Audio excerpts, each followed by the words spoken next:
Hello everyone, welcome back to Study Norms. I am your host and दोस्त अर्चना फोनसा। हम लोग कर रहे थे क्लास 10th का सब्जेक्ट मैथ्स, और मैथ्स में हम लोगों ने चैप्टर लिया था third, pair of linear equation in two variables. अभी तक इस चैप्टर का मैंने आपको इंट्रोडक्शन पार्ट करवा दिया हुआ है। इसका हमारा इंट्रोडक्शन पार्ट कंप्लीट हो चुका है और एक्सरसाइज 3.1 के क्वेश्चन 1 से लेके 5 तक फिनिश हो चुके हैं। आपको आज मैंने क्वेश्चन नंबर 6 करवाना है। So before going to this question मैं ये बता दूंगी कि पिछली एक्सरसाइज से पहले आप मेरी इंट्रोडक्शन वीडियो देखा करेंगे। उसमें मैंने पूरे चैप्टर का अच्छे से आपको नटशल में बताया होता विद एग्जांपल्स। ठीक है, सो लेट्स स्टार्ट कि आज क्वेश्चन नंबर 6 में क्या है। कह रहे कि given the linear equation 2x + 3y - 8 = 0, write another linear equation in two variables such that geometrical representation of the pairs of formed intersecting lines। देखिए, मैंने आपको 3 कंडीशंस बताई थी। इंटरसेक्टिंग लाइंस कब होती हैं, ठीक है, इंटरसेक्टिंग लाइंस कब होती हैं, आपकी पैरेलल लाइंस कब होती हैं और कोइंसिडेंट लाइन कब बनती है।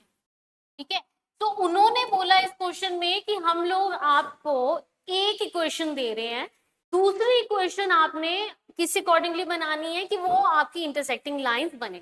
अब इंटरसेक्टिंग लाइंस की हमारी कंडीशन क्या थी, a1/a2 is not equal to b1/b2, ये थी। यानी हमारे पास a1 है, b1 भी है, c1 भी है, बट a2 b2 और c2 नहीं है। तो हमने सेकेंड इक्वेशन इस तरीके से बनानी है कि हमारा पहले इंटरसेक्टिंग लाइन की कंडीशन सेटिस्फाई हो जाए, उसके बाद जो फर्दर पार्ट में उसने पूछा होगा वैसे करते जाना है। क्लियर हो गया यहाँ तक। तो आप अब मैं जो वैल्यूज लूंगी जरूरी नहीं कि आप भी वही वैल्यूज लो, ठीक है। मुझे बस कंडीशन सेटिस्फाई करनी है कि मेरा इंटरसेक्टिंग लाइन की क्या कंडीशन होती थी। मेरी इंटरसेक्टिंग लाइन की कंडीशन होती थी a1/a2 is not equal to b1/b2, ठीक है। तो यहाँ पे जो इक्वेशन मेरी बन रही है 2x + 3y - 8 दिया हुआ उसने इक्वल टू 0। अब मेरा a1 ये है, b1 ये है और c1 ये है। मुझे a1/a2 करना है। a2 में मैं क्या लिखूंगी, मेरा मैं अगर 4x लिख लू यहाँ पे, ठीक है, प्लस करके यहाँ पे 2y लिख लू -9 इक्वल टू 0। देखो हियर a1 जो आ जाएगा मेरा कितना आ जाएगा 2, सो a2 कितना आ गया मेरा 4, ठीक है।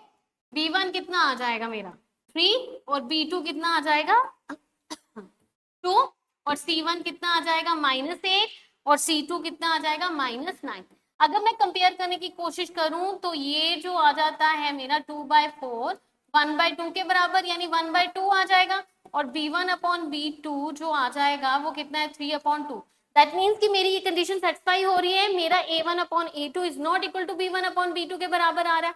सो मेरा ये इंटरसेक्टिंग लाइन की जो कंडीशन सेकेंड इक्वेशन बन जाएगी वो क्या बनेगी, 4x + 2y - 9 = 0।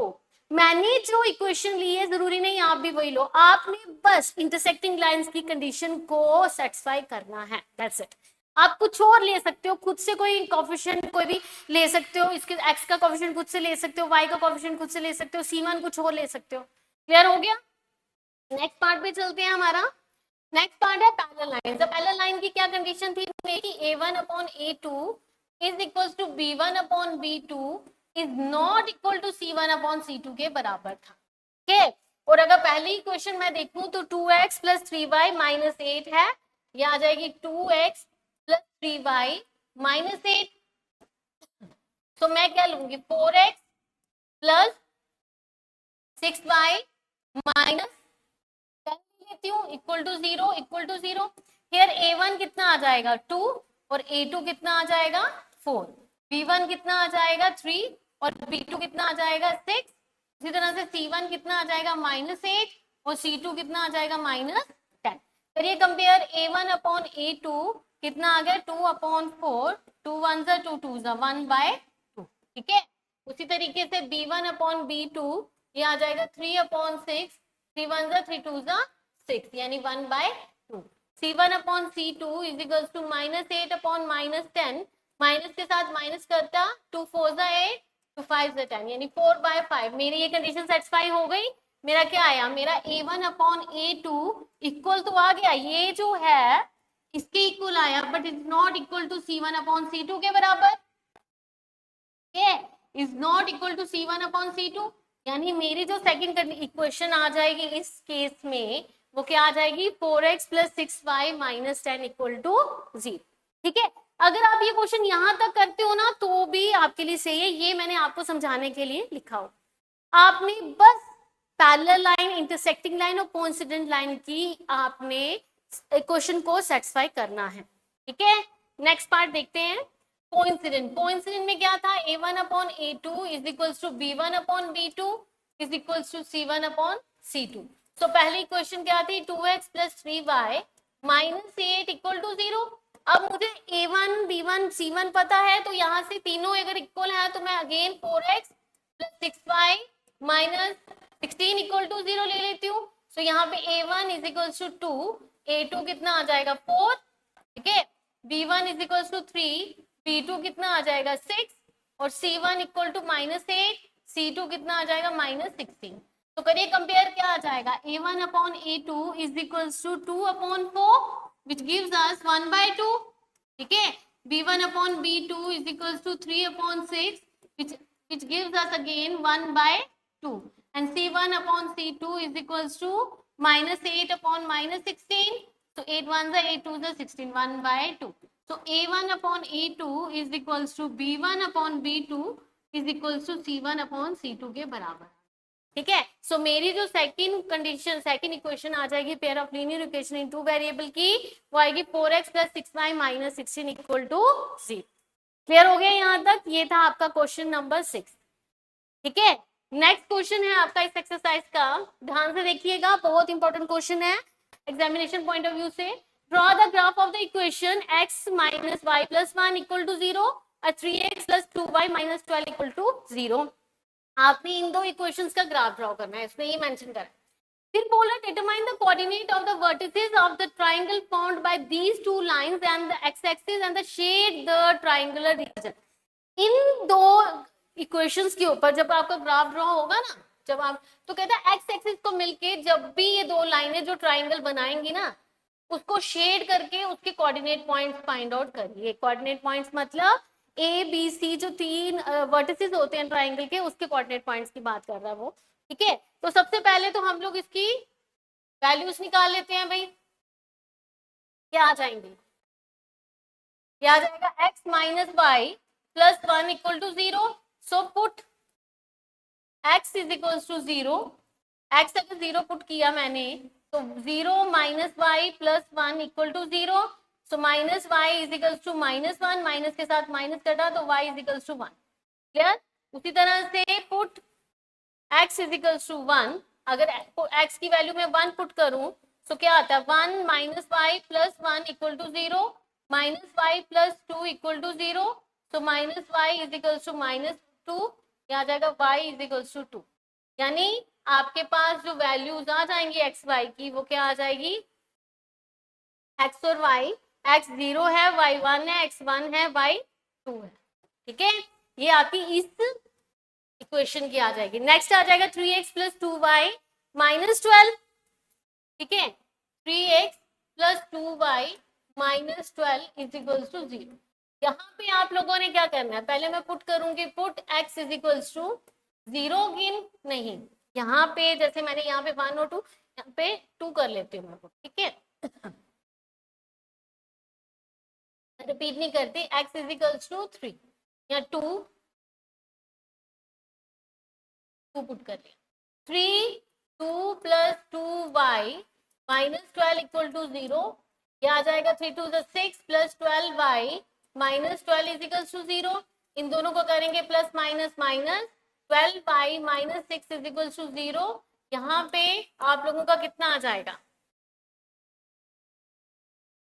2y था हमारा, 12y नहीं था। ठीक है, प्लस 2y माइनस 12, यहाँ पे आ जाएगा 2y minus 6। So 2y is equal to 6, तो y is equal to 6 upon 2 it gives us 3। यानी y की वैल्यू कितनी आ जाएगी 3। अगर हमने x की वैल्यू 2 पुट करी, y की वैल्यू कितनी आ गई हमारे पास 3। सॉरी, ठीक है, अगेन पुट करेंगे, x इज इक्वल टू क्या 3 पुट कर लेते हैं। अगर x की वैल्यू मैं 3 पुट करूं, मेरा आ जाएगा 3 4 पुट करनी पड़ेगी कि नहीं तो हमारा क्या आ जाएगा, हमारा पॉइंट में आ जाएगा answer. Plus 2y minus 12 is equals to 0. So again 4 3 plus 2y minus 12 is equals to 0 plus minus minus. So 2y is equals to 0. ठीक है, प्लस का 12 माइनस का 12 कट गया तो y is equals to 0 upon 2. तो y की value कितनी आ गई, 0. ठीक है, यहाँ पे आपका क्या बन जाएगा, यहाँ पे आपका जो बन जाएगा वो आएगा x और y. x जब आपका 2 था, y आपका कितना निकला है 3, और x जब आपने 4 लिया y आपका निकला है 0. ठीक है, अब आ जाएगी इसकी ग्राफ बनाने की बारी. तो कैसे बनाएंगे हम लोग ग्राफ भाई, कार्टेशियन प्लेन में x एक्सिस और y एक्सिस को ले लेंगे.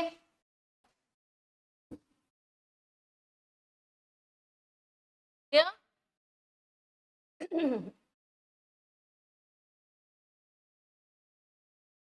5 6 7 8 ये x के पॉजिटिव, यहाँ x के नेगेटिव, यानी -1 -2 -3 -4 -5. अगेन पॉजिटिव y के 3 4 5 6 7. ये y का पॉजिटिव, यहाँ पे y के नेगेटिव. यहाँ पे y का क्या आ जाएगा, नेगेटिव टर्म्स आ जाएंगे. ये आपका आ जाएगा 0 ओरिजिन. क्या अब आप लोगों ने करने हैं इसको डिपिक्ट.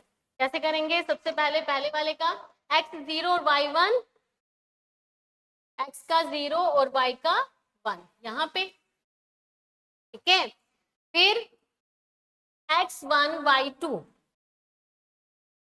x का 1 y का 2. तो ये ज्वाइन इसको कैसे करेंगे. ठीक है, उसने कहा x एक्सिस से मिलके आपने ट्राइंगल बताना है. ये हमारी फर्स्ट इक्वेशन की लाइन बन गई. सेकंड इक्वेशन क्या आ जाएगी, x2 y3, x का 2 y का 3 एक यहाँ. ठीक है, और फिर आएगा x4 y0,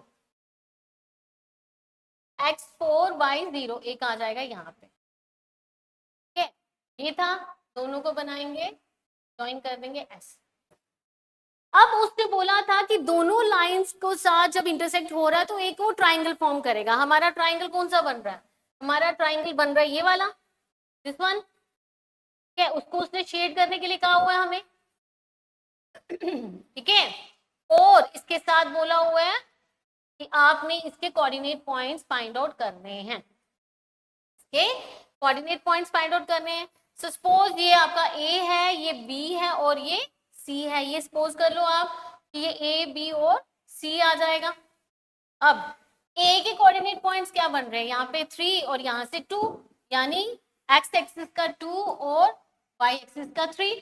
यहाँ पे कोऑर्डिनेट पॉइंट्स क्या बन रहे हैं, इसका आ जाएगा 0 और -1, B का आ जाएगा -1 और 0 क्योंकि x एक्सिस पे ही बन रहा है. और तीसरा C पॉइंट जो बन रहा है वो 4 पे बन रहा है. तो again C is equals to 4 और 0, यानी दोनों ही केसेस में y एक्सिस हमारा 0 आएगा क्योंकि दोनों ही केसेस में हमारे कोऑर्डिनेट पॉइंट जो है x एक्सिस पे बन रहे हैं. तो आप यहाँ लिखोगे therefore the vertices of triangle ABCR क्या आ जाएगा, A का आ जाएगा 2,3, B का आ जाएगा -1,0 और C का आ जाएगा 4,0. ठीक है, सो गाइज ये थी आपकी एक्सरसाइज 3.1. आई होप कि क्लियर हो गई आपको, इसमें कोई डाउट नहीं होगा. ग्राफिकल मेथड अच्छी तरीके से समझ आ गया होगा आपको, कोई डाउट नहीं है. अगर डाउट होगा तो कमेंट बॉक्स में लिखिएगा. ठीक है, do like and subscribe to our channel guys. और एक बात, अगर आप मुझे ऑफलाइन ज्वाइन करना चाहते हैं तो प्लीज विजिट करिए स्टडी नॉर्म्स में, जो कहाँ पे, opposite signs college, canal road, Jammu में. तो that's all for the day. मैं बहुत जल्द मिलूंगी इसी चैप्टर की नेक्स्ट एक्सरसाइज को लेके. Till then bye and take care.